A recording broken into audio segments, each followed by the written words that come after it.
morning dear students. After examination again I am going to start you new topic. I hope that your examination were very good and you are getting a good marks. I hope as such. देखिए आपका जो आज का topic है sum of infinite terms of D. अच्छे examination आप लोग के हुए हैं, अच्छे मार्क्स आना चाहिए, मुझे ऐसा लगता है। बाकी अभी मैं लिस्ट देखूंगा तो आपको बता सकता हूं। और चलिए इस टॉपिक को हम लोग यहाँ पर स्टडी करते हैं और देखते हैं कि इस टॉपिक में एक्चुअली क्या है। यहाँ पर देखिए थ्योरम मैंने यूज किया है कि show that the sum of infinite GP when modulus of r is less than 1 is S infinite is equal to a upon 1 minus half. This is the formula. ध्यान रखिए कि इनफाइनाइट टर्म्स का सम केवल GP में possible है, AP में आप calculate नहीं कर सकते हैं, लेकिन जीपी में भी पॉसिबल तब है जब whenever modulus of r is less than 1। modulus of r less than 1 means क्या होता है ये मैं अभी आप लोगों को एक्सप्लेन करूंगा। तो देखिए आप लोग यहाँ पर इसका प्रूफ है कि Sn sum of n terms in GP a within bracket 1 minus r raise to the power n upon 1 minus r bracket open कीजिए और 1 माइनस r कॉमन डिनोमिनेटर से डिवाइड कीजिए। a into 1 that is a upon 1 minus r minus a into r raised to the power n upon 1 minus r.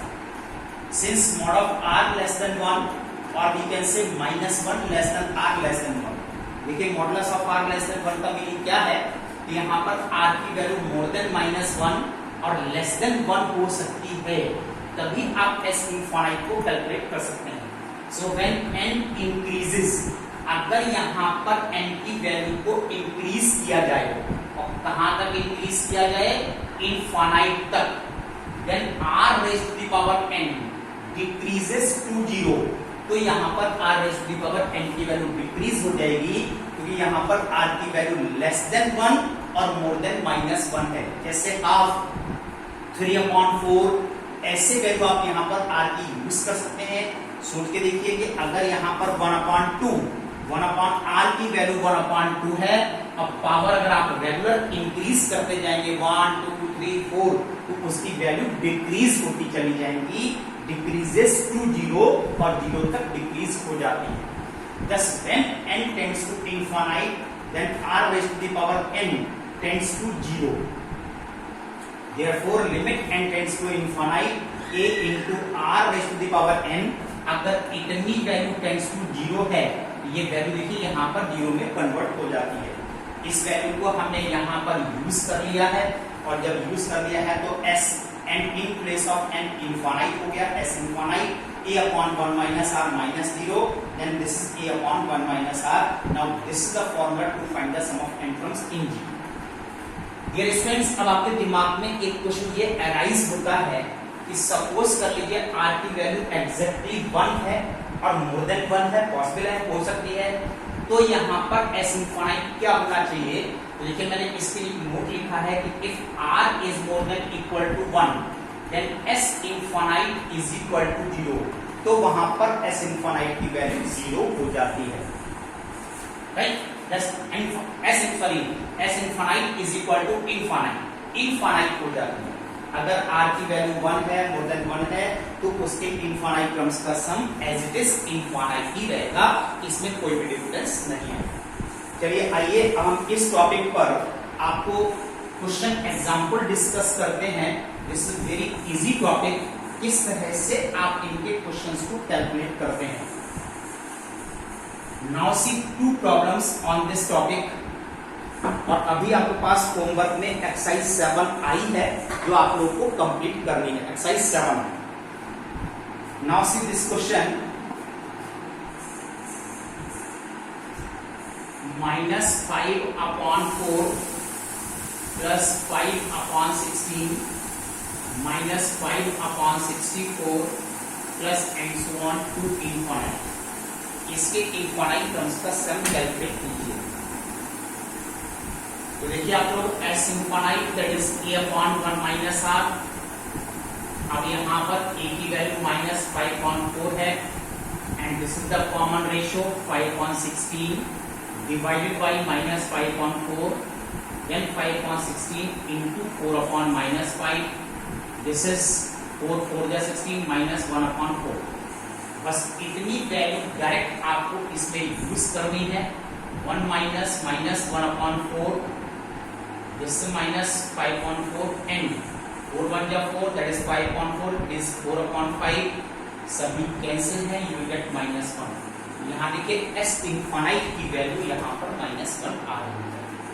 C one more problem, एक और question देखिए आप लोग।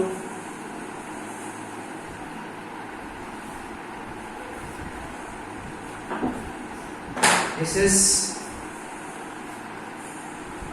2/5 plus 3/5 square plus 2/5 cube plus 3/5 plus and so on to infinite.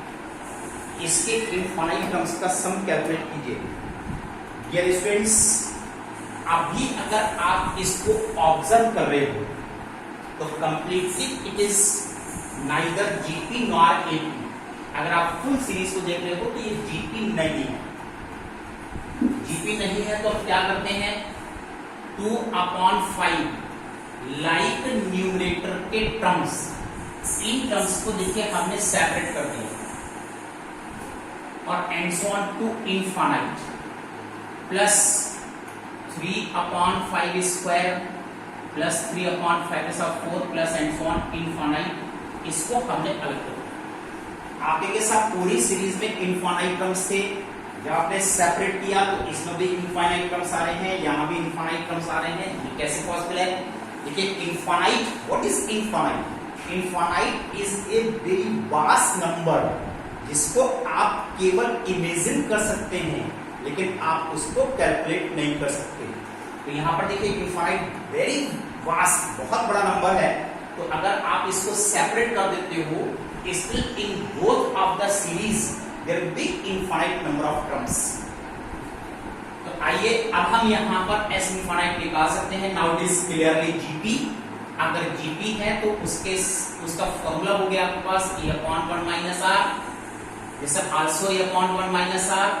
Difference क्या है कि यहाँ पर फर्स्ट टर्म 2/5 है एंड द कॉमन रेशियो इसको इस टर्म से डिवाइड कीजिए 1/5 स्क्वायर। यहाँ पर फर्स्ट टर्म 3/5 स्क्वायर है और 1 माइनस यहाँ पर आप इसको डिवाइड कीजिए, common ratio is 1/5 square. Now this is 2/5, 24/25 plus 3/25 and this is 24/25. This is 2/5 into 25/24 plus this is 3/25 into 25/24। ये सब कैंसिल हैं, तो कैंसिल कीजिए 1/8, this is 5, this is 12। Now it is 5/12 plus 1/8। The LCM is 24. This is 10 plus 3, but 13/24. This is the sum of this series. इसके infinite terms का सम 13/24 आता है। That's all today, dear students. Now today's homework. अभी आप लोग को homework में last topic की एक्सरसाइज 7i फिनिश करनी है। 7i ये आपका होमवर्क है, इसको आपको फिनिश करना है। यहाँ पे आप फिनिश कर दीजिए। नेक्स्ट टाइम में I will give you question based on sum of infinite terms of GP in your homework. यहाँ तक आपका वर्क कंप्लीट हो जाना चाहिए। That's for today, good.